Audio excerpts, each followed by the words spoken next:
Greetings from London. Welcome to this webinar on Libya, organized by the International Institute for Strategic Studies. My name is Umberto Profazio, and I am an Associate Fellow here at the IISS, contributing to the activities of the Conflict, Security and Development Program.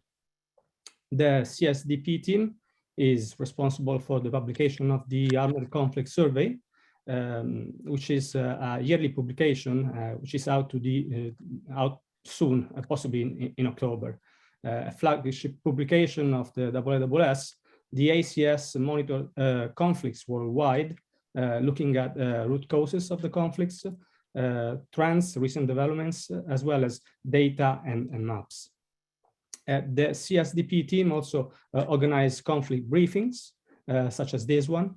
This year, we already had a look at the conflicts in Mozambique, Central African Republic, Colombia, and many others. And I suggest you to take a look at the website of the IISS to retrieve the recordings if you're interested. Today, we'll take a look at the conflict in Libya. And I'm excited to have many friends and colleagues joining today, an excellent panel of experts, which will guide us through the complexities and the challenges to the transition in Libya. I would like to thank Raphaëlle Guillon, who is a special advisor of the Dialogue Advisory Group.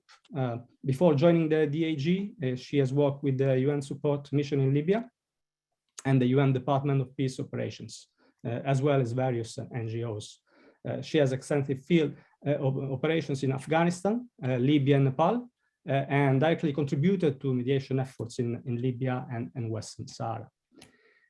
Chloe Berger is an independent researcher. She has been a faculty advisor and researcher at the NATO Defense College, focusing mainly on broader MENA region and NATO's agenda for the South. Before joining the NDC, Chloe held different positions in French education institutions, public and private, in Egypt and Syria. She worked as a consultant for risk analysis and strategic monitoring on Middle Eastern issues. Jalel Harchaoui is an associate fellow at the Royal United Service Institute. He was previously at the Global Initiative Against Transnational Organized Crime and the Clingendahl Institute. His work has focused on Libya, in particular the country's security landscape and political economy.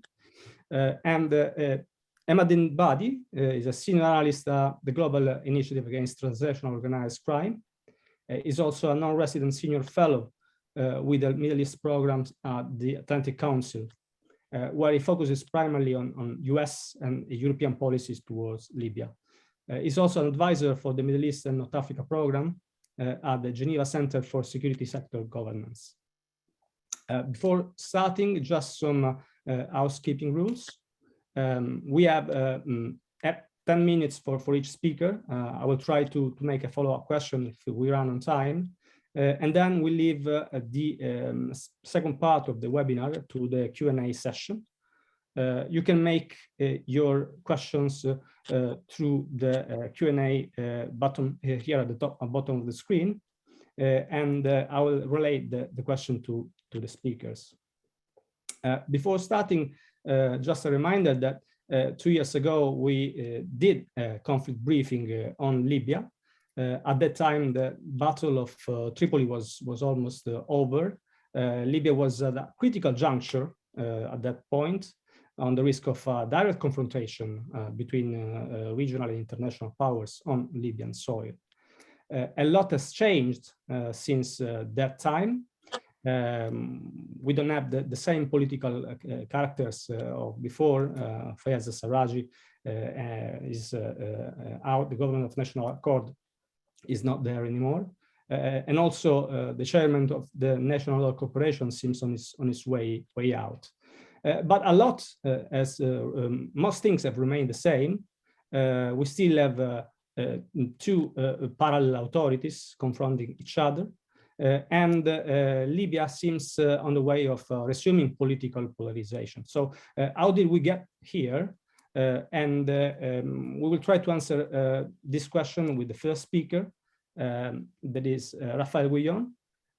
Please, Raphaëlle, over to you. Thanks a lot. Thank you, Umberto and the IISS for giving me this opportunity to discuss Libya alongside my colleagues. Indeed, I believe the conversation is quite timely. While international attention might be diverted towards more urgent matters happening further north, I think it would be a mistake not to consider ongoing developments in Libya as well, given the potential for those to have a ripple effect far beyond the country's borders. Since I have the responsibility to kickstart the discussion, my remarks intend primarily to provide an overview of the current situation, as well as undertake a rather hazardous attempt at identifying upcoming trends. As you said, Umberto, lots have changed, but actually still, there is a sense of déjà vu when looking at the current situation. And this is fueling a sense of or some degree of frustration, I have to admit. The signature of a ceasefire agreement in October 2020, the agreement on the UN security endorsed roadmap a month later, the sitting of subsequently of interim authorities had somehow revived hopes to see Libya's long-awaited transitional process finally move forward. And yet, here we are now.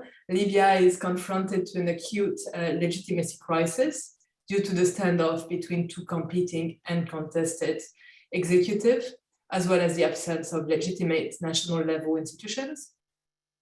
Much anticipated elections have been postponed sine die, as the parties have failed to settle on electoral laws and controversial presidential candidates. And recent discussions, as we know, in Cairo and Geneva also failed to reach an agreement on the last point. Socio-economic conditions are growing increasingly dire, fueling popular unrest, as we have seen in the last couple of weeks. Security tensions are on the rise, with actors threatening to enter Tripoli. And international and regional players are back to their old demons and are actively pushing individual agenda in, one would say, a rather counterproductive manner, at least if considering mid to long-term prospects. As we know, the Libyan conflict is primarily driven by a desire for resource and power rather than ideology. Yet, at the core of the conflict lies the absence of a social contract, formalizing the relationships between the state, social groups, and the citizens.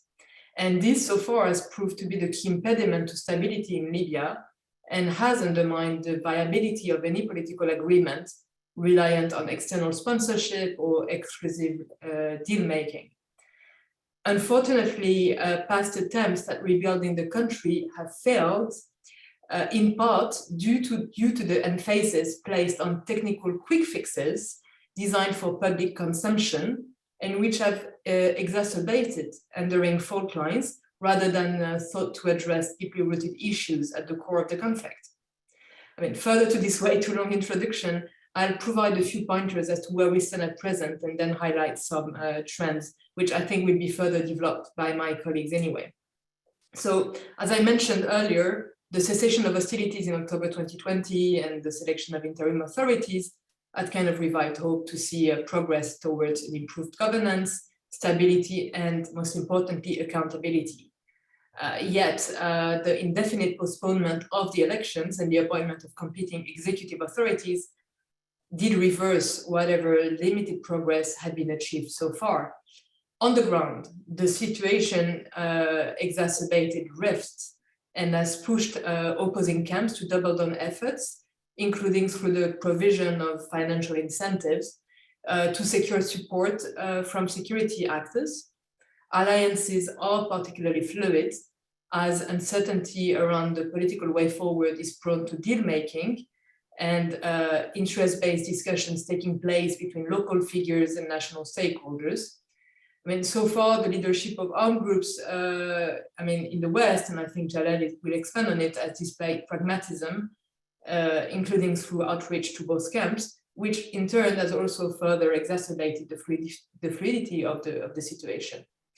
I mean, quite importantly, also for the current situation, the postponement of the elections and the machinations that followed also displayed openly to a population that was already disenchanted and was asking for change, the extent to which the political and the security elite were ready to go to maintain the status quo.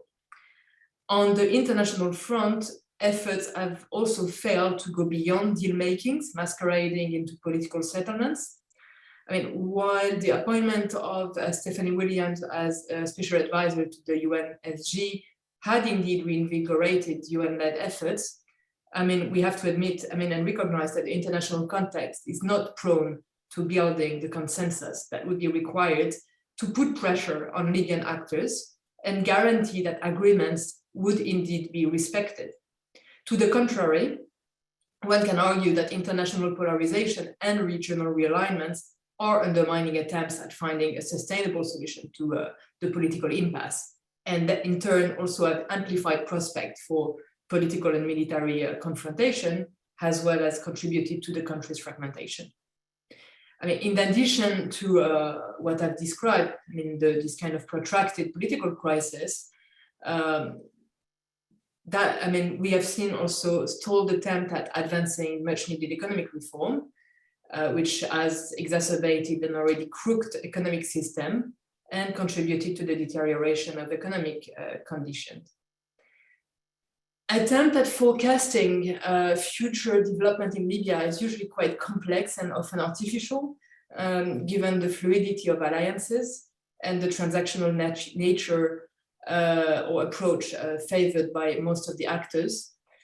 Yet I think it's kind of worthwhile to look at the interplay of a couple of trends and dynamics that are likely to continue fueling the conflict. I mean, one can say that the most probable scenario at that stage is going to be one of entrenchment of divisions, further polarization of the country, and continued instability with spikes of violence encouraged by renewed international interferences, as well as the absence of an inclusive transitional process. I mean, the first trend I would like to touch on is the continued crisis of legitimacy. I mean, there is no, as we've seen, there is no inclusive political process. Therefore, the crisis of legitimacy is likely to continue. I mean, already we see attempts at exploiting the current international situation to sustain the status quo and control the future of the settlement process. Attempts at building support or consensus on the longer-term vision are affected by conflict for power, for resources, and for influence. And therefore, the situation is defined by a system that is purely transactional, and whereby the institutions are becoming part of the conflict rather than delivering results for the citizens. This is fueling distrust and resentment vis-à-vis the current elites, and this is likely to continue and fuel protests, as we have seen in the last couple of weeks. The problem is that those protests have been organic in part, rather unstructured, and they will be compounded by deteriorating socioeconomic prospects and lack of political alternative. I mean, in absence of this inclusive process, there is no forum in which Libyans could discuss the country's political future. So, I mean, rather than like focusing efforts on the representation of political elites, I think it would be worthwhile for the international community to pay attention to how they could harness the current frustration, renew engagement in a more inclusive manner to prevent those protests or resentment to drift and cause further instability. And that could take the shape of protecting civil society efforts, also building capacity, which in terms of organizations, of local organizations, which could in turn force accountability by the elite. The second trend is a security elite morphing into political actors, which is likely to exacerbate competition for political relevance. And I think Emad is also going to touch on it. I mean, as you've mentioned, Umberto, I mean, Libya's fault lines are markedly different to where they stood in 2019. I mean, Yes, dynamics have kind of been complexified by Bashar's alliance with Haftar and Ragila Saleh. We have seen the gradual morphing of armed groups leaders in political actors through public participation in meetings aimed at securing elite deals, and that may in turn erode their accountability vis-à-vis their constituencies. In the East, I mean, a reduced ability to distribute resources as well as internal competition, possibly for the succession, may also widen rifts between between communities and actors. Third trend, and also is the vulnerability of the Libyan economic system to external shocks. I mean, the legacies inherited from the past have made Libya quite vulnerable to external shock. There has not, the political crisis has prevented much needed transition in the energy sector. Institutions are being weaponized.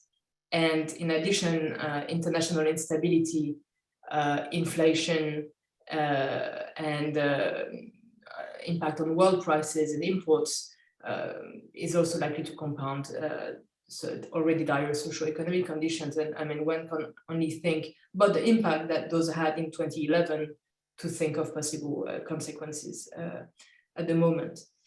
Finally, I mean, the last trend, and I will conclude soon, I mean, is that we are going to likely see exacerbated and uncoordinated international efforts and interferences. And this is likely to also exacerbate, to further internationalize the Libyan conflict and exacerbate tensions on the ground. I mean, I'm pretty sure that Chloe is going to also expand on it, so I'll be brief, but I mean, the tacit, it's basically the agreement or the tacit entente between Turkey and Russia that followed the signing of the ceasefire agreement that contributed to the situation where we are at.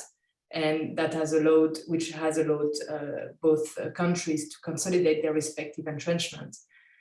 Now with changing international dynamics, and while I think we see a reluctance to resume fighting, the Ukraine crisis may negatively affect the current status quo in form of uncontrollable outbreak of violence between local proxies, disruption, and we are seeing it also through the disruption of oil facilities, either to put pressure on Europe or NATO, or conversely push back against Russia as a Libyan partner. I mean, this is also likely to contribute to weakening coordination by the UN or any coordination of international efforts on the ground. I mean, and to conclude in basically 1 minute, I think that what is important to stress is that based on those dynamics, I mean, efforts to ensure the stability in Libya will require more than concentrating on quick fixes or technical solutions. Any discussion on the political settlement should be based on a mid to long-term vision for political, economic, and social inclusivity. I mean, of course, that does not necessarily fit the agenda or the priorities of international actors, but absent those considerations, I mean, any deal is not likely to last. And therefore, I mean, international engagement is required on the long term. Thank you. Thank you, Raphaëlle. It's been brilliant. You gave us the right overview, comprehensive and exhaustive overview on the current situation in Libya and the context, and especially the lack of social contract is something that we can return on maybe in the Q&A session. But the last part of your remark with the international dynamics is giving us the link to pass to our second speakers, Chloe, Berger. And we were saying a lot has changed in Libya, but also in the region. We are far away from the power politics that characterized the 2019-2020 years in Libya and in the region. We've seen signs of detente between former regional foes, an attempt to implement some kind of rapprochement.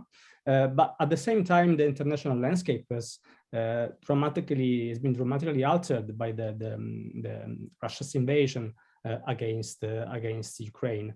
Can you please talk us through all these changing regional dynamics and what is, from a Libyan perspective especially? Thank you, Chloe.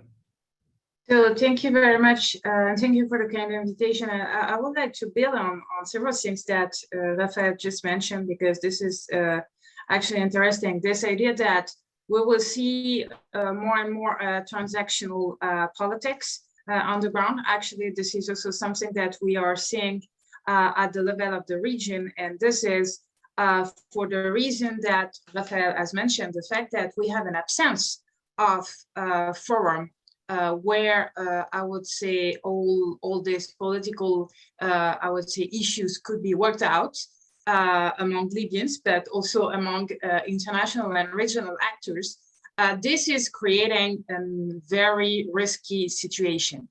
And so this is clearly reflected with all the debates at the moment, I would say, circumventing the sustainability of UNSMIL. We are all aware that this is not only for UNSMIL. If you look at the MINUSMA, this is also the main problem, the fact that we will reach a moment where, you know, all this mandate has to be agreed and postponed. We have to rediscuss those. And of course, this will require the Russian approval. And so in the current context, everybody understands that this is probably one very good leverage for the Russian to pressure, I would say, the West at large, having in mind that the West in itself is not, I would say, you know, exempted of divergences. And so this is probably where the complexity is growing at the moment. If you were mentioning this idea that we are seeing a rapprochement between, I would say, the status quo that has underpinned the ceasefire was very much linked to this Russian-Turkish, I would say, kind of entente or kind of implicit agreement in Libya. I would say that not only in Libya, but most probably also in Syria, because both conflicts, they have, to a certain extent, I would say they are linked. And so now we understand that with what is happening in Ukraine, of course, those agreements could be reworked out. However, even though Turkey has proved that is playing, you know, the role of a good and disciplined ally on the NATO side, especially regarding the Straits, as the, I would say, you know, a country that has the custodianship of the Straits in the Med. Turkey has proved that they are actually siding on the NATO side. At the same time, we know that a meeting has been called for the end of this week between Turkey, Russia, and Iran in order to discuss Syria. So you see, the problem is that we are seeing more and more transactional politics. Why? Because there's so much intrication or so much interest that are at the same time vested in the region, but at the same time integrated and to a large extent conflicting. And so the problem is for actors at the moment to just, you know, try to figure out how they can realign all those interests. And so you have seen it extremely clearly in the context of the vote of the UN General Assembly about the condemnation of the Russian military aggression on Ukraine. You have seen, for example, that on the side of the GCC countries, taking a clear side was not so evident. And so this is, I think, a very good, this is a question for all countries that are, I would say, invested in the region. Why I'm mentioning this transactional or return or growing I would say, weight of transactional politics, because of course the GCC countries, they have also a weight when it comes to any political or transitional process in Libya. And so again, they are also trying to figure out what could be an autonomous posture in the current context, of the war in Ukraine. I would say a posture that will not antagonize neither the Western interest nor the Russian and Chinese one. And so we are all understanding that at the moment, it will very much depend on how long this war in Ukraine will last. And so to which extent it will imply for those countries to realign their alliances, or I would say their partnerships, entente, whatever is the nature of this relationship, international relationship. And so, of course, we have here, it's a two-sides problem. We have more, I would say, internationalization of the conflict in Libya, because the status quo is at risk because of this potential Russian-Turkish disagreement. We have seen recently the Turks calling for expanding their actually presence in Libya, so they are not there to live. We have seen that among European countries, there are certain attempts to reinforce their presence in Libya and eventually to go for, I would say, a kind of military action against Wagner forces. We know that even though a lot of actors have, I would say, hope that that Russia will be compelled by the war in Ukraine to restore all the Wagner forces from Libya. This is not happening. This is not happening because at the moment, this is also something that can, I would say, reduce the pressure for Russia on the Ukraine front. So there is also this idea that more internationalization means also, I would say, more pressure on local actors, so more proxy, I would say, eventually conflicts. And so those proxy conflicts could easily spill over on the region, on the neighboring countries that are themselves passing through a very difficult, I would say, period. Look at Tunisia, major food insecurity. I'm not even describing all the socio-economic consequences of both. I mean, this transitional process that is an endless transitional process in Tunisia, and at the same time, the repercussions of the war in Ukraine. So we have a very fragile Tunisia. We have an Algeria that is still looking for, a way to renew its social contract. We have a situation in the Sahel that is more than fragile, and that international actors are trying to figure out how to, at the same time, reduce their direct engagement, but at the same time contain the spillover. So you see, we have also discussing internationalization. We have also here to point out the fact that we have, as Europeans, different priorities now. We are very much looking on the East. At the same time, we have noticed among our public opinions a real fatigue for expeditionary, I would say, campaigns. And so this is linked to what happened, or the way Western forces have departed to Afghanistan. We can also, I would say, highlight that in the context of the Sahel for the French forces. So all this have created, I would say, a context that is not by any means conducive to any, I would say, renewal of the political process.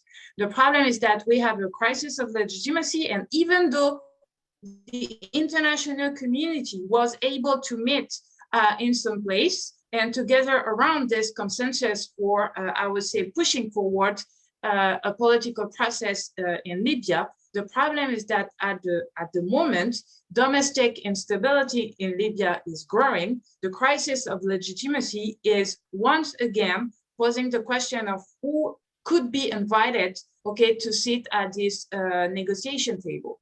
And so you are putting here, I would say, multiple layers that explain why, I mean, the coming months, with a deterioration of the socioeconomic indicators all over the region, in Libya, but also, you know, in neighboring countries, will make the situation extremely risky. And I think that I will end here for the moment. Thank you, Chloe. That is excellent and right on time. So I will be able to do a follow-up question about your remark. And I was particularly surprised by this regional rapprochement. Everybody's talking about a new era for the Middle East, and many countries are normalizing relations.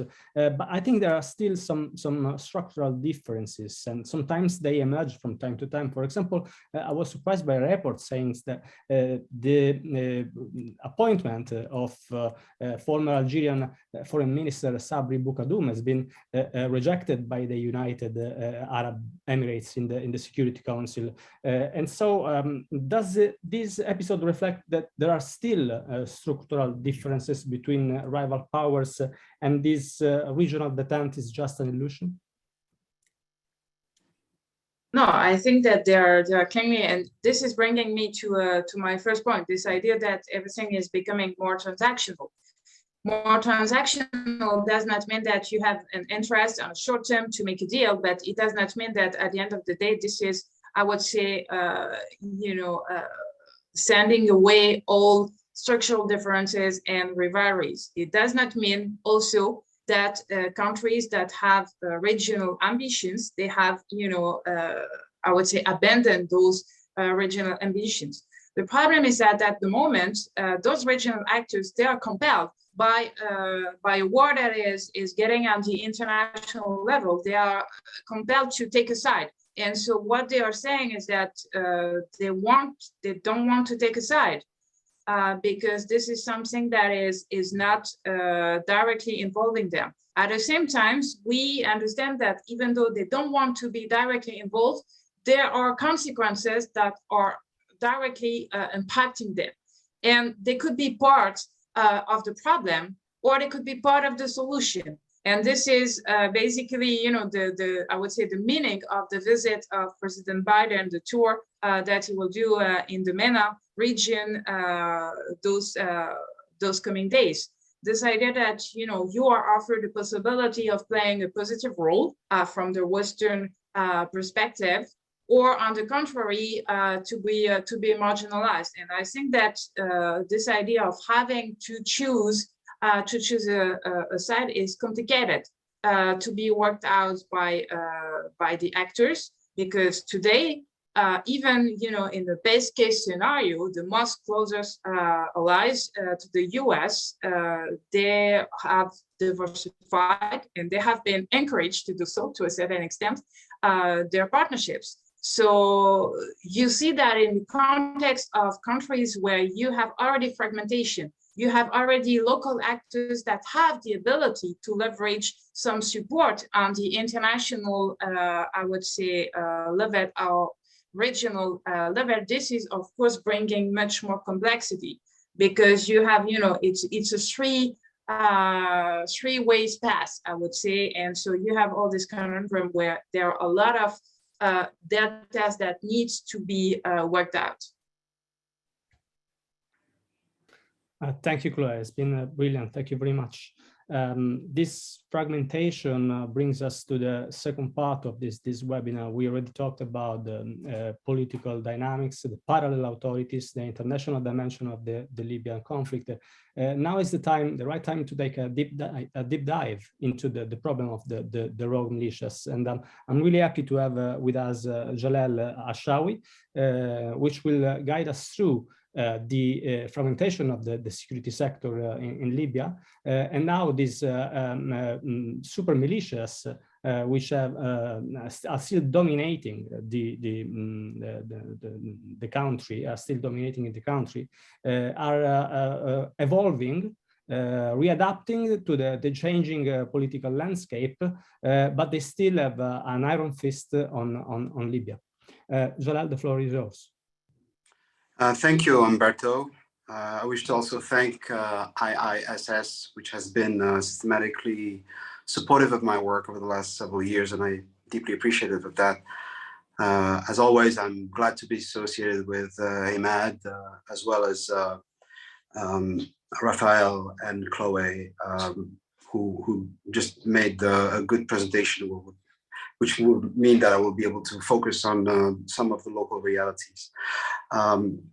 I would like to do two things right now, essentially. First, I would like to begin by articulating a couple of very generic considerations pertaining to Libya's armed groups and security environment writ large. Considerations that are not necessarily totally obvious and which I believe do help apprehend some of those realities from an analytical perspective, but also from a policy-making perspective. The other thing that I would like to do is basically try and give you a quick sketch as to the reason I believe personally that unfortunately will probably witness a return to war fighting in the greater Tripoli area and potentially beyond.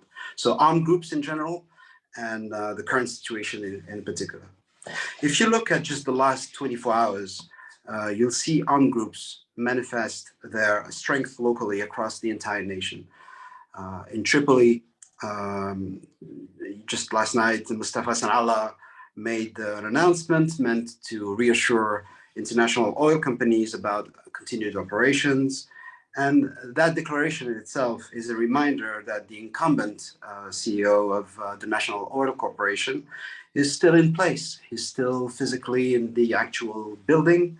And that is probably going to remain the case for at least several weeks. And this is in itself a reflection of the fact that he receives security. The security providers for the leadership of the NOC has been done by armed groups.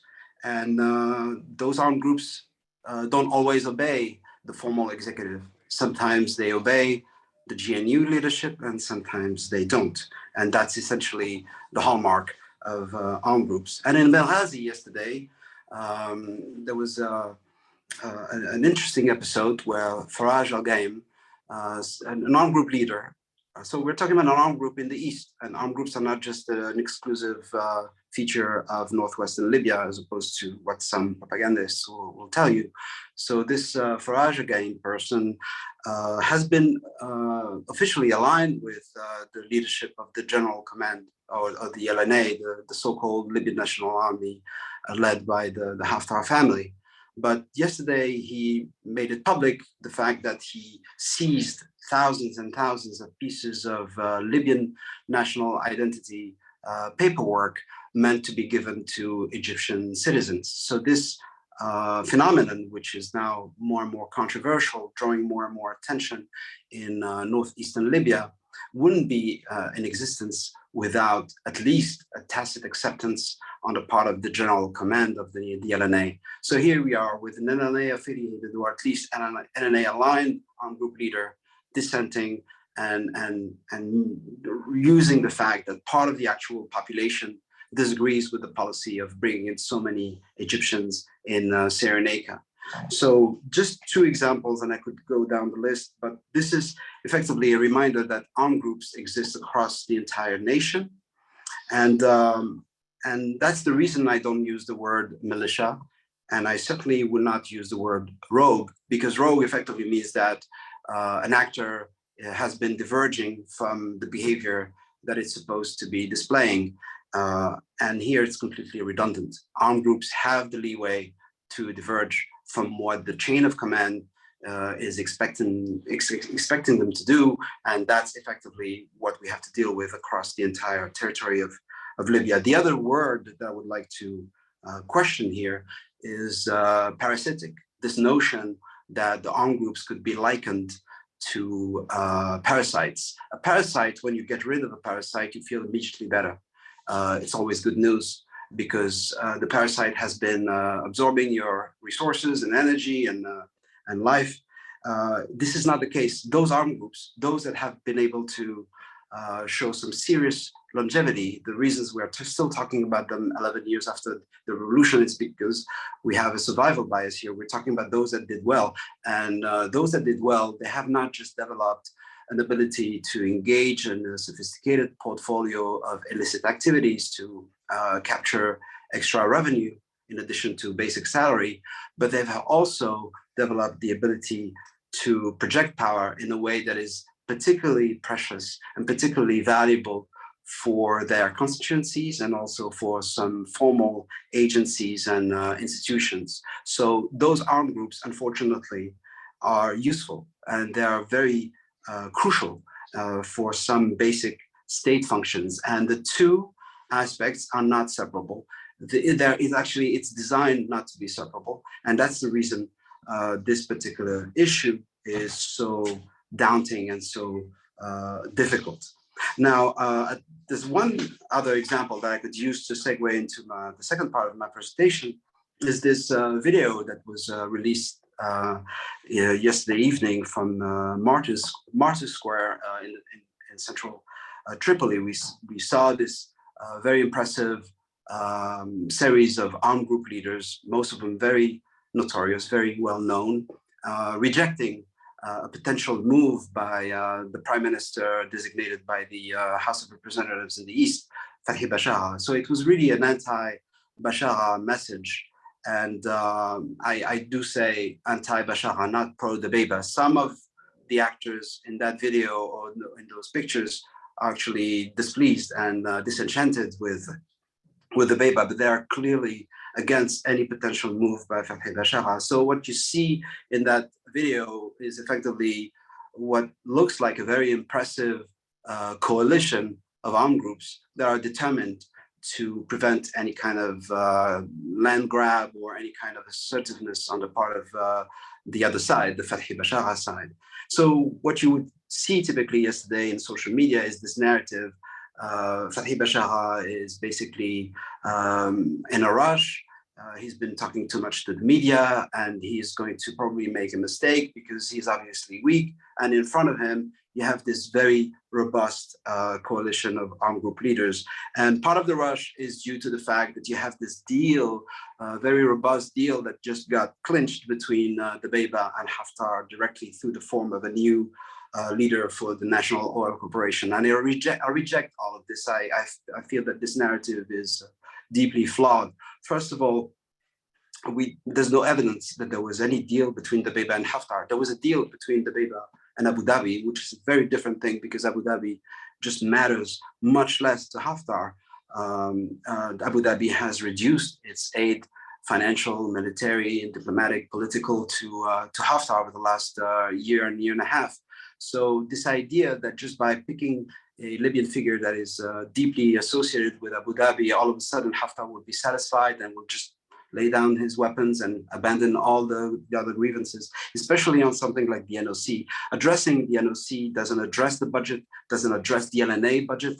And it's something that I would tend to consider much less relevant than you would typically infer from the commentary that we saw last night. And the other thing that I would like to question here is the fact that Fathi Bashagha is weak and that he's obviously making a mistake by trying to make a move. I believe he is going to make a move, and it's not an irrational thing. I think it's rather rational when you look at the amount of armed group leaders that are native to northwestern Libya who are anti-Dabeiba and happy to use Fathi Bashagha as a vehicle to effectively convey discontent and assert themselves. If you look at Warshafana, there's been a lot of good analysis on Zawiya. There's a big portion of Zawiya that is deeply anti-Dabeiba, anti-Turkey. We've all noticed the discontent of Usama Jwaili, particularly since the last attempt by Fathi Bashagha on May 17th, which saw the dismissal, humiliating dismissal of Usama Jwaili by Dabeiba as the head of the military zone. And you could add to that, you have also some important messages in sympathy to Nawasi being the brigade that actually helped the most Fatih Bashar on the 17th of May. You have the entire neighborhood, not the entire, but I'd say a big chunk of the neighborhood in the eastern part of Tripoli called Souq al-Jamal, that seems to be quite committed to be with Nawasi and therefore with Bashar. And there's a portion of Tajura, and you can go down the list.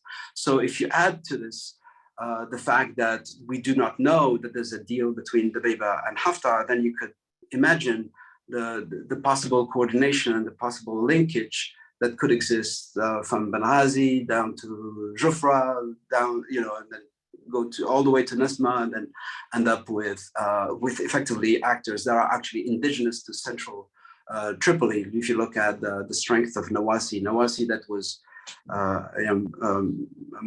Mustafa Qadur was humiliated on the 17th of May and has every intention of taking his revenge. So what we're seeing here is that the heart of power in the capital, it's not a caricature. It's not a very strong Dabeiba, who, by the way, is now experiencing financial issues because of the transactional logic that Chloe described. When you're engaged in a transactional logic, you better have money, and a lot of it. And of course, money is in short supply. So it's not a very strong Dabeiba versus a weak Fatih Bashar. It's actually something that justifies what we might see, unfortunately, which is a clash. So that was my remarks, and thank you very much. Thank you, Jalel. This is excellent as always, and I'm really happy to have you again since we did the previous conflict briefing two years ago. Just a quick follow-up question regarding the one militia that you described, I think in an excellent way in a piece that was published for War on the Rocks in February. It was you described Libya as in a state of dysfunctional peace, which is, I think, indicative of the state. And it was the stability support apparatus. At that time, it was seemingly close to Bashaga, but as we may know, some of these militias, they change sides quickly. Do you think there is the opportunity for them to switch sides again? And what will the impact of the SSA switching sides to the GIMS in the short, medium term?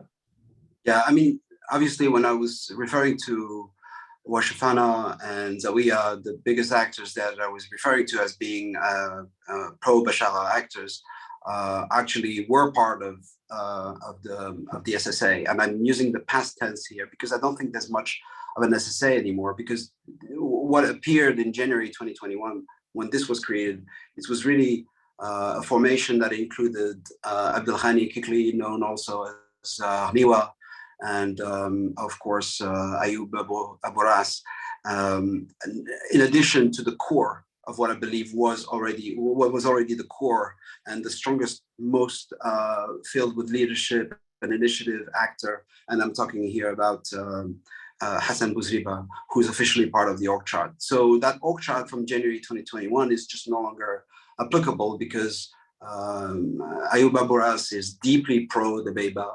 Ghniwa, as things are standing right now, is pro Dabeiba. We saw him yesterday in the video that I was mentioning. But the Bouzriba family and Mohammed Dawi are completely against the Dabeiba. So basically, the SSA is split in two. But is it possible that it's going to change? Yeah, it's possible that we might be disappointed by maybe if Ghniwa is surrounded and things are not going well for Dabeiba, he still has the options to switch. This is the nature of the beast. Thank you, Jalal. Now we turn to our fourth speaker, last but not least, Emaddedin Badi, and we try to identify some security trends about Libya. I think that we can make some parallels with the crisis in Yemen, particularly, and I was surprised last month to see the remarks of a presidential advisor to the new Yemeni Presidency Council. Also here, another similarity with the Presidency Council, which said that militias do not build nations, and a state cannot be created while militias roam free. Is it the same for Libya, Emad? Is this a common trend in conflict affected countries in MENA? And how to address this hybrid security landscape? Emad, over to you. Thank you, Umberto, and also thank you for putting me on the spot with this slightly philosophical question, let's say.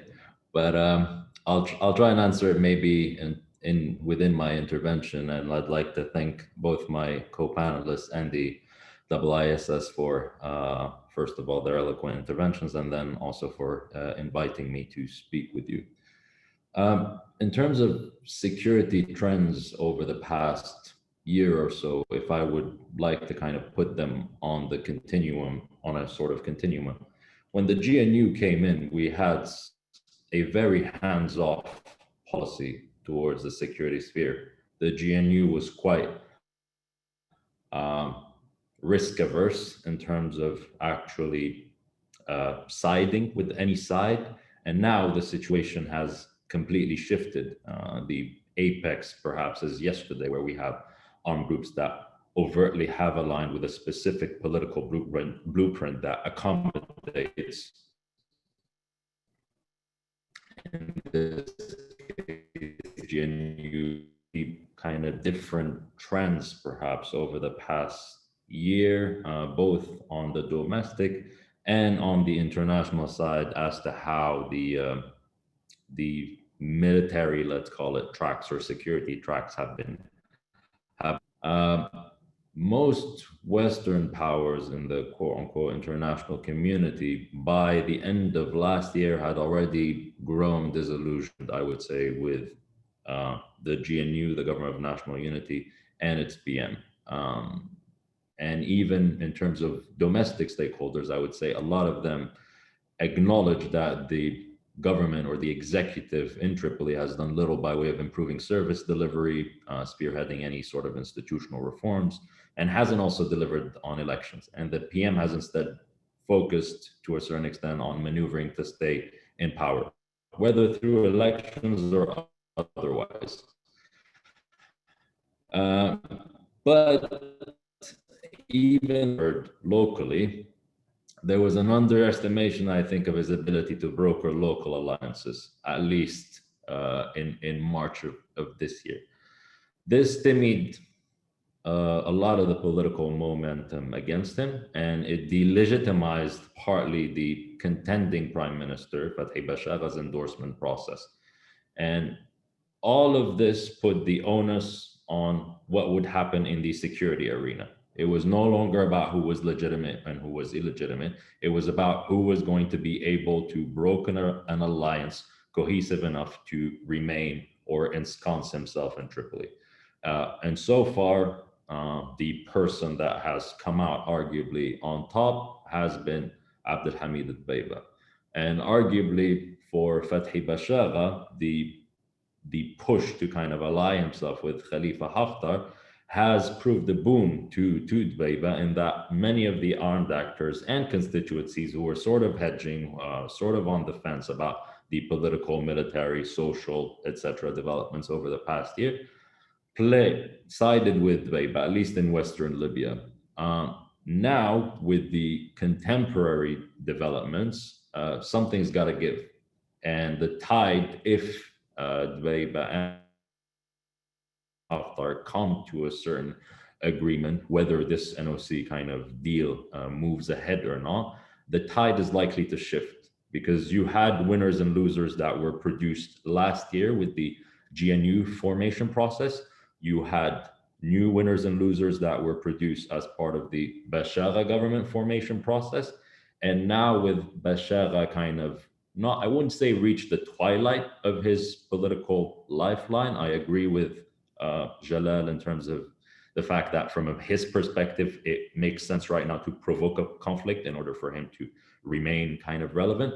But new winners or losers are being produced as we speak, depending on depending on the political blueprint forward, because the LPDF roadmap is no longer a viable one, and therefore there needs to be something new that comes out that replaces. But from an international policy standpoint, no one has really focused on the security sphere. All these dynamics have been a reflection of what happened politically, let's say. So there wasn't anyone manipulating all of this in the security sphere. There wasn't anyone that was pushing these actors to operate the way they did. They merely reacted to arguably political developments. The JMC, the Joint Military Commission, that is the kind of the UN mechanism, let's call it, to first of all formalize a ceasefire and manage the ceasefire process into some sort of security sector, broader security sector reform process, has grown outdated, I would say. It no longer is reflective of the current military realities, and first of all, political development, and secondly, the economic development. The proclivity of the GNU PM to basically pay out armed groups in order for them to remain on his side is increasingly creating a toll on him financially. And this policy of paying out these armed groups has driven, to a certain extent, several of the incidents that we've seen over the past couple of weeks in Tripoli devolve into violent clashes in urban settings. Because it's one thing for two armed groups to have an altercation at a particular checkpoint that could kind of be diffused quite quickly. It's another thing for them to actually mobilize heavy weaponry and fight in an urban setting. It's rare for them to do that, except if there is a motivation. And the motivation in this case is actually Abdulhamid Dbeibeh paying them off. If this trend doesn't stop, and there's no sign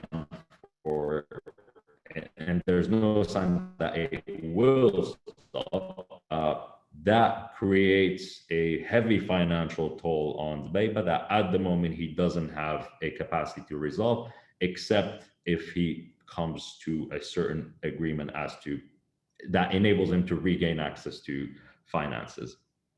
Now, to zoom out a little, over the past year, we've also had a lot of informal processes that have happened in the security sphere.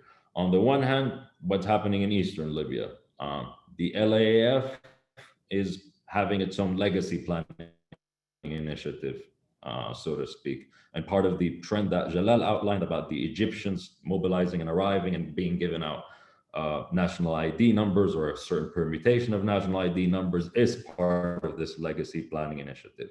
The deal of 2014, 15, 16, when social constituencies from Eastern Libya aligned under a Khalifa Haftar of Western Libyan descent, was that he would enable them to kind of counter the perceived threat they had, and that eventually he would actually be able to cap with Western Libyan counterparts. He's engaging in power sharing initiatives. He's preparing his sons to take over his so-called army, and that is causing social discontent in Eastern Libya.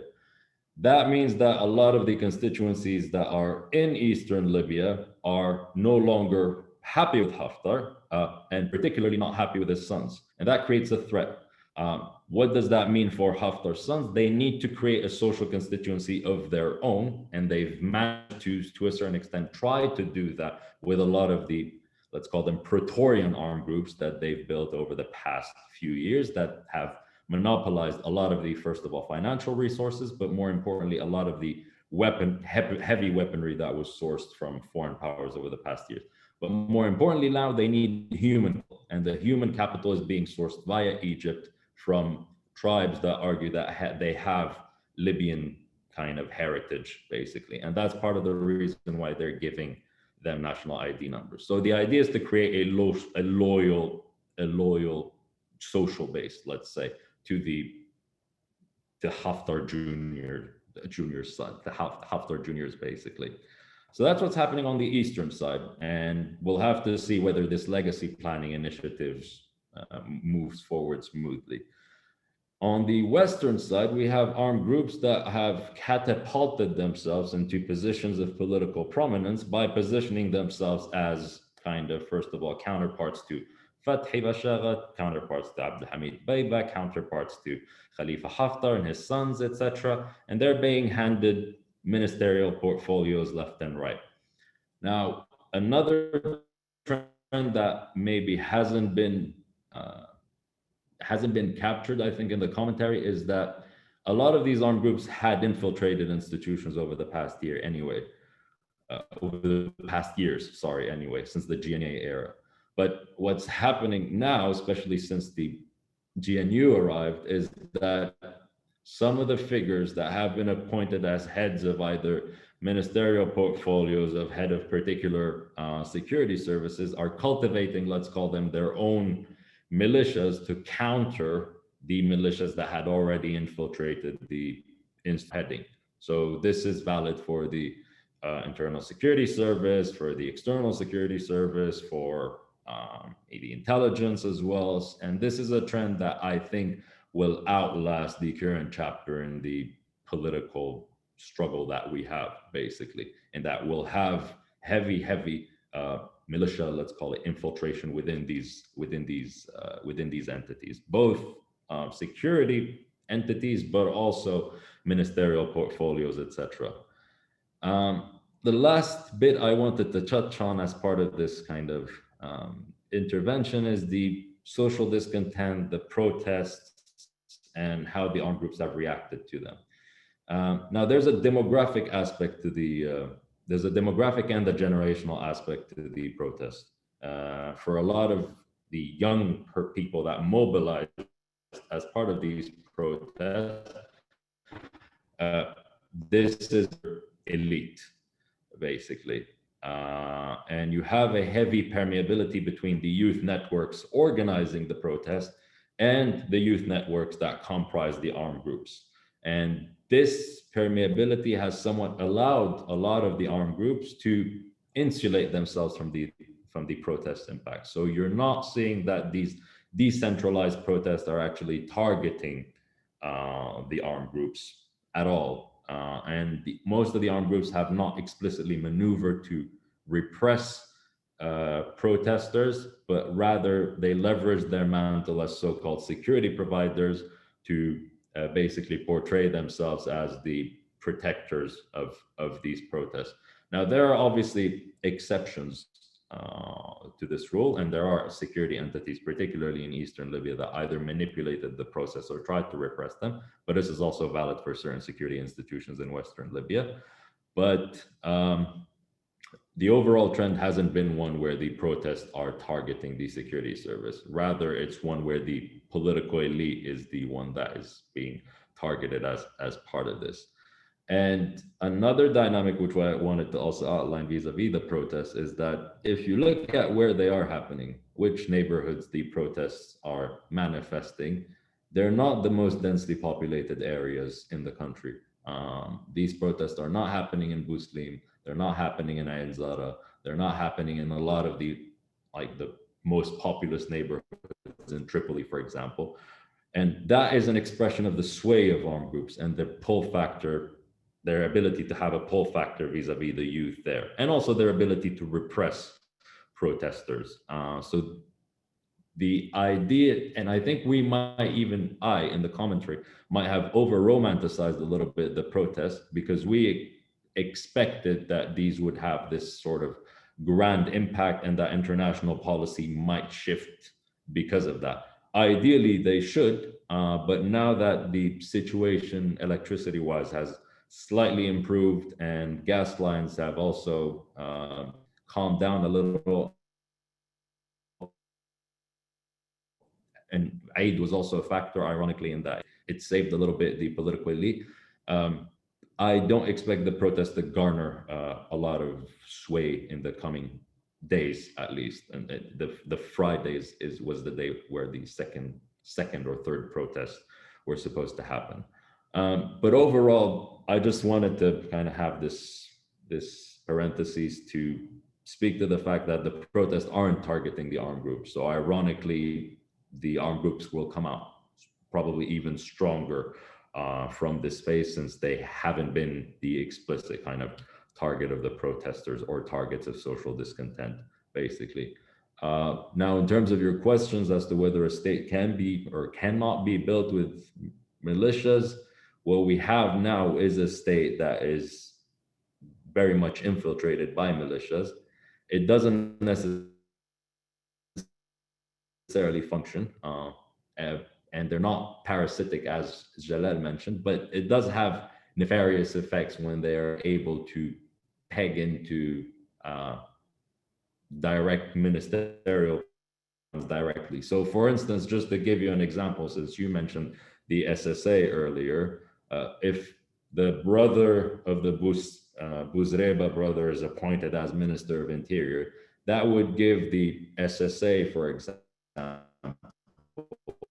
a veneer to operate almost in its ability to repress, etc., but also vis-a-vis the migration file. It's one thing to have a minister which you can blackmail to obtain certain privileges. It's another to have a head of armed group, basically, or a relative of a head of an armed group at the helm of an institution as prominent as the Ministry of Interior, or Ministry of Defense, or Ministry of Finance and Planning, because that affords you a lot more sway, a lot more access to funds, and it's a bad omen for the long-term development of the Libyan state. And on that bleak note, I'll leave it at that.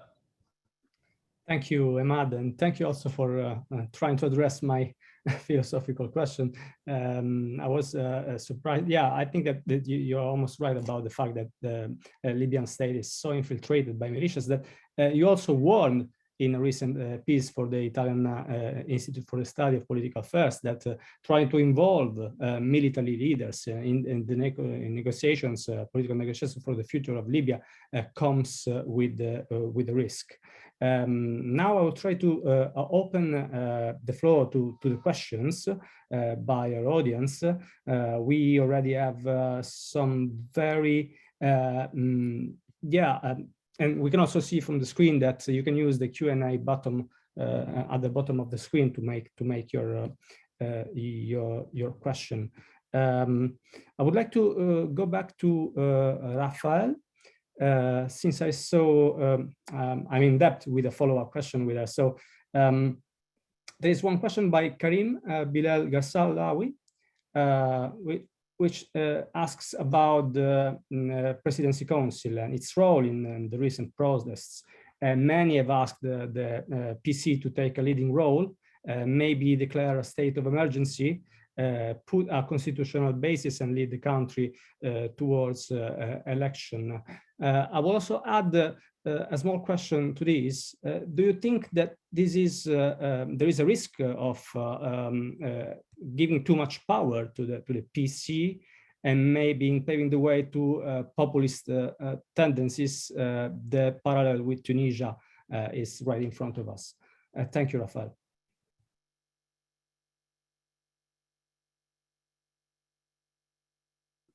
Sorry, I was struggling to find the unmute button. Thanks a lot. I mean, on your question, I mean, there was, I mean, on what the PC may or may not do. I mean, there was indeed discussions or attempts by some of the PC members to kind of find an alternative solution and perhaps push for a new, I mean, a new interim or reshuffled government to take over or support a third candidate to replace both Dbeiba and Bashara. I mean, ultimately, I mean, I'm not sure this would change much of the situation. I mean, the question of the legitimacy will remain. The trust as well that, I mean, in absence of any stick to make agreements be abided by the different actors, I mean, the risk remains that it's going to be another interim set of interim authorities with a far-fetched mandate that will never be implemented. So, I mean, as such, just having the PC promulgate or take a decision on a new executive, I mean, again, that's, I mean, for me, this is part of the technical quick fixes that may provide a nice public narrative behind which both the Libyan elite, but also the international actors can hide to claim that there has been some progress and things that are moving forward. But ultimately, this is not going to change much on the ground. I mean, additionally, and this is something I mentioned briefly, I mean, unless there is a mechanism to make sure, both the Beiba and Bashar agree to disband, and that to make sure that whatever new authorities are appointed to conduct a transitional roadmap, I mean, there won't be solution. And for me, I mean, that mechanism can only come if there is international consensus to implement it. I mean, basically, what we need is also international guarantees to push or to ensure for implementation of whatever deal is happening. So I'm sorry, it's not a very positive or optimistic response, but unfortunately, I think that's a reality. No worries. We deal with Libya on a daily basis, so we are used to it, unfortunately. A couple of questions on the regional and international dynamics. So we'll turn this to Chloe. From Professor Murat Aslan, how do you see the position of Turkey? I also try to combine the question with the previous one from another attendant about the role of the EU. Given the current situation, does the EU has some room to maneuver to increase or regain influence in Libya? Please, Chloe. So thank you for that. I think that this is a perfect, I would say, follow-up on the first point. So at the moment, the question is definitely whatever will be the political solution, we need to have actors credible enough and able to deliver enough to actually guarantee the political solution.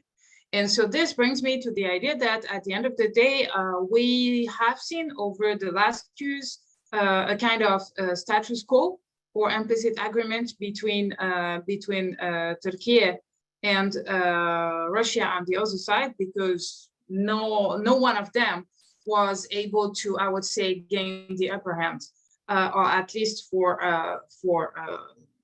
as long enough to, I would say, broker a political solution. And so today, I don't think that things have changed. We see that there is an attempt on the Turkish side to try to reinforce or to reassure the Turkish presence in the country.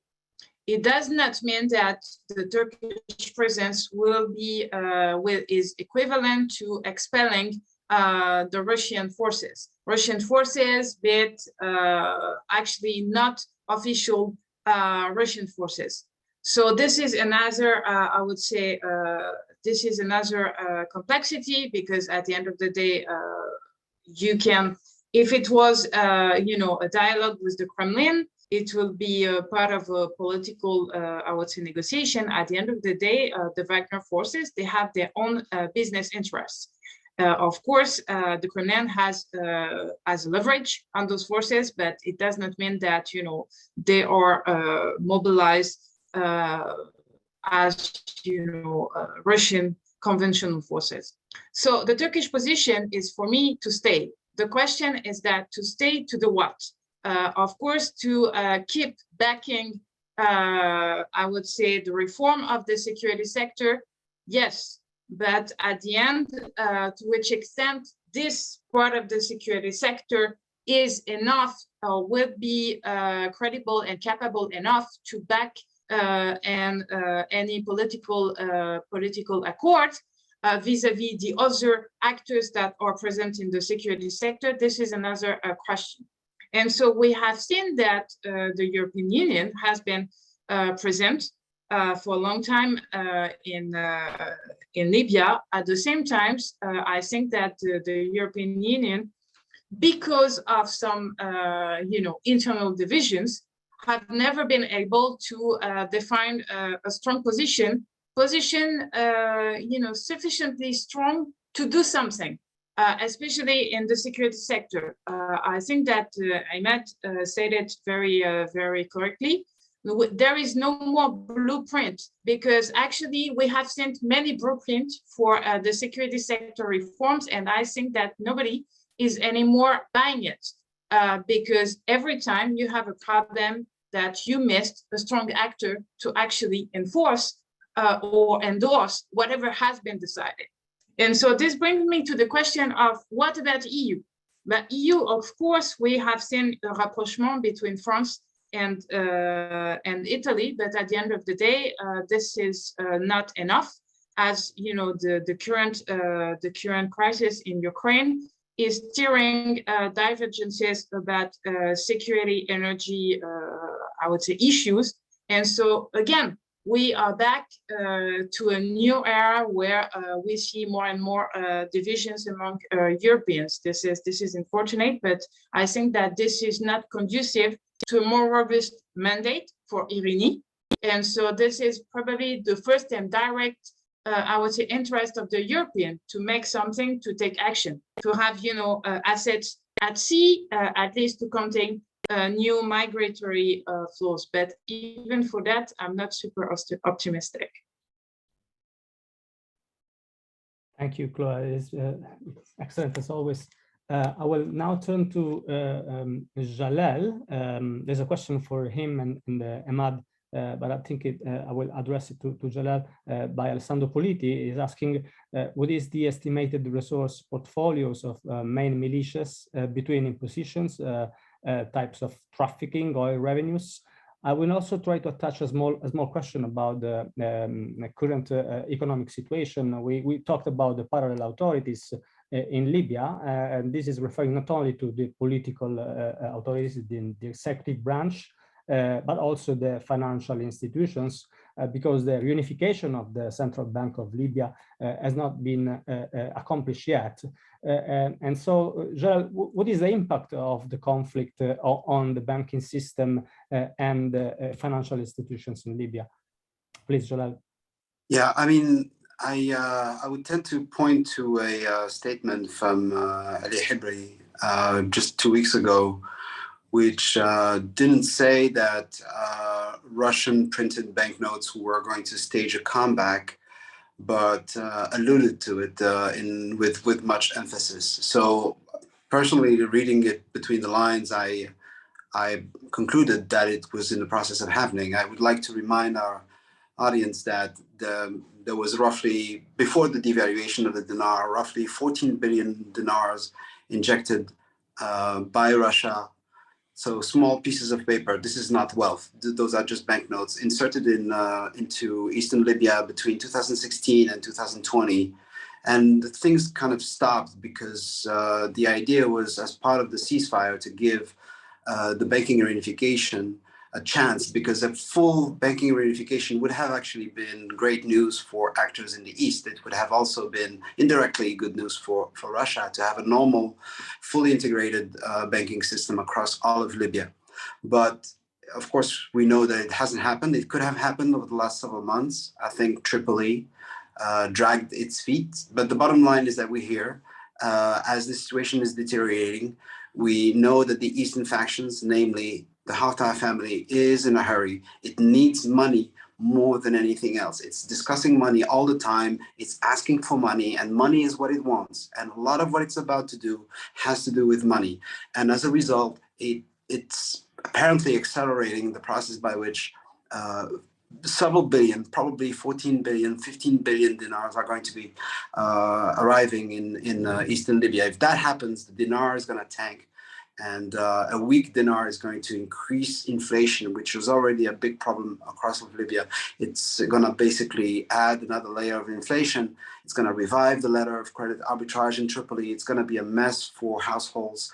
And it's going to be, I think, to me, a new security challenge in itself. So do armed groups care about this? In the East, they do. I mean, the East is a very peculiar ecosystem, because sometimes those people make tons of money and it doesn't show. It doesn't show in Eastern Libya, whereas in Western Libya, everything is actually centered around the official institutions, even if they were subverted, even if they were penetrated. So the wealth, of course, a lot of it goes outside, but a lot of it kind of has a familiar pattern to it, and you don't have the same amount of money just disappearing from Libya in the West. So one side is more mature than the other. One is not more honest than the other, but the bottom line is that the changes happening to the financial system over the next several months are going to throw Libya back to what we experienced, what we saw in the very dark years of 2015, 2018, in that area. So this will actually change the behavior of a lot of the armed groups. Thank you, Jalel. Emad, if you would like to add something on this, and I have to warn you, there is also another question coming for you about the meeting between the Prince Senussi and the Qatari ambassador to Turkey. And Anonymous Attendee is asking if this seems to be the Prince's first publicized appearance, and is asking if Qatar is assessing its current options and thinking of bringing another new political actor onto the stage. Emma, over to you. Yeah, I mean, in terms of the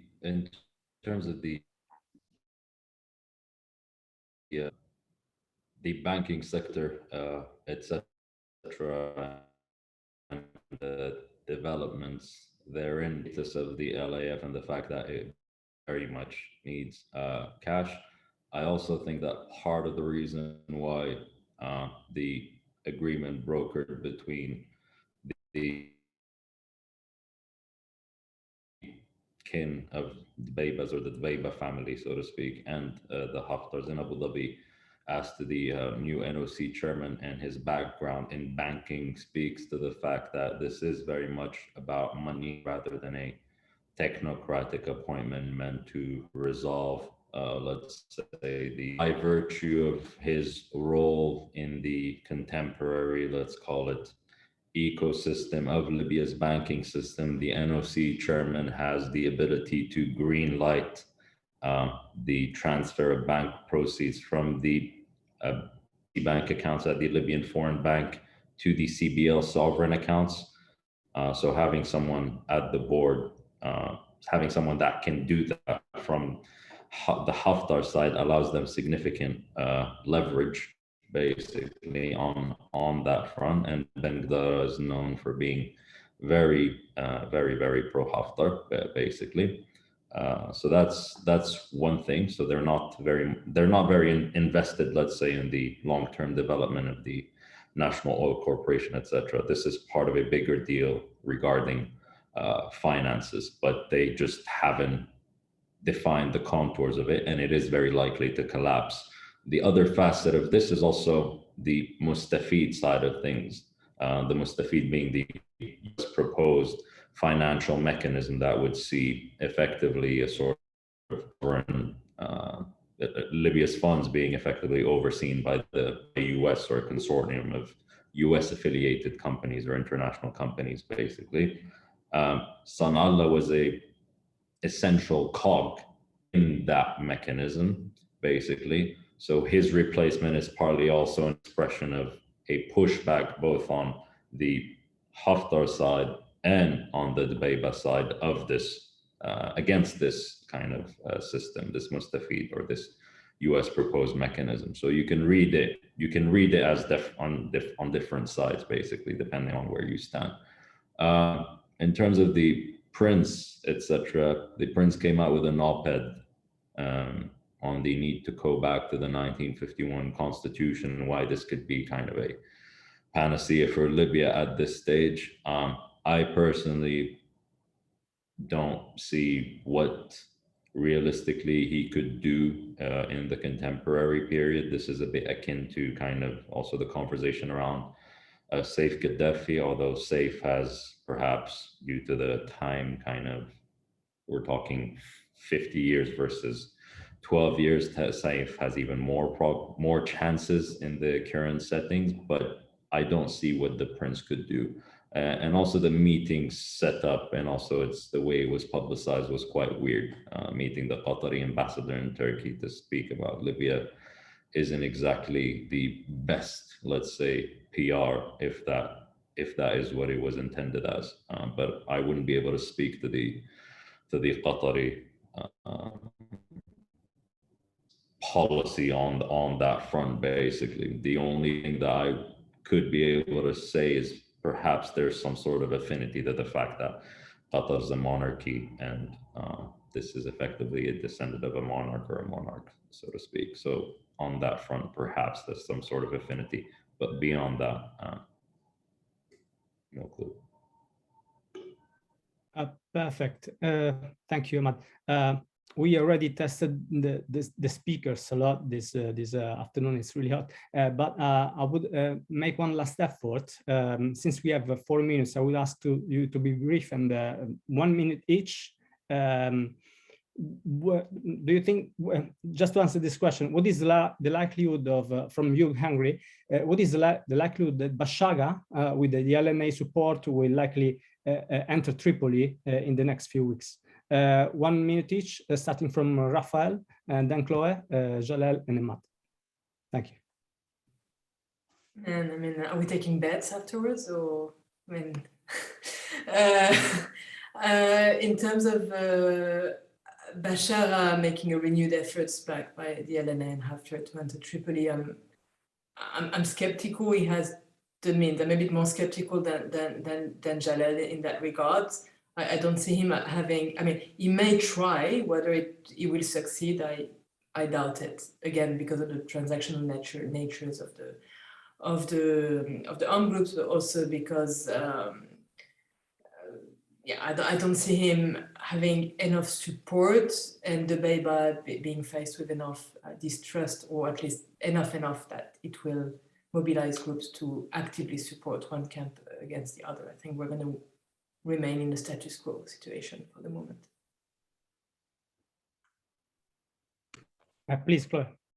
So I would say that I'm also rather skeptical, even though I would say internal dynamics could quickly deteriorate and lead to a new I would say scenario, and it could try to I would say exploit any instability or chaos. However, I would say that from the international point of view, I think that nobody will try to withdraw the support to what is the officially backed side at the moment of the political institutions.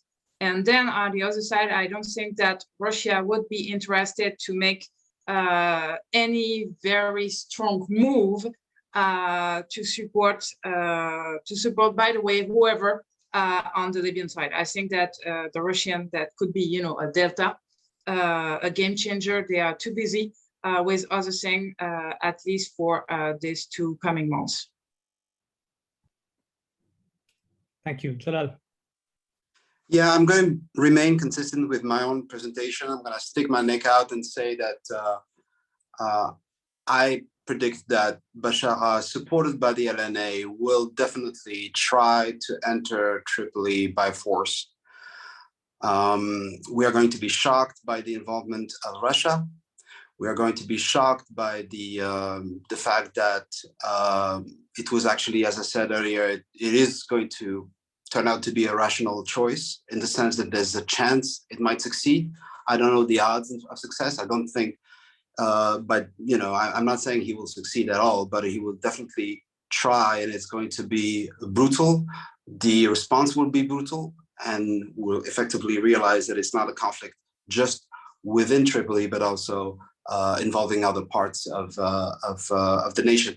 The other thing also is that, we might also see, after several days of clashes, we might see a situation where Tripoli will appear overtly, brazenly, and crudely completely divided, with checkpoints and areas that are clearly pro-Bashar or pro-the Beiba, including downtown Tripoli. Thank you, Emad.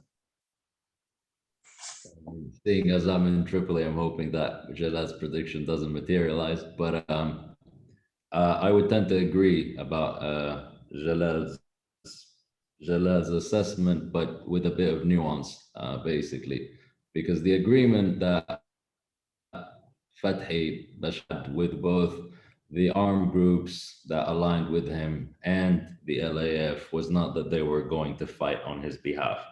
The agreement was sort of a bit what Haftar marketed in 2019, minus the fighting, basically. So that there would be a swift takeover, that this will be a swift, legitimate process where he would be endorsed, recognize him, and that it would be a matter, sort of a fait accompli of him getting into Tripoli and merely getting Baiba out of the picture.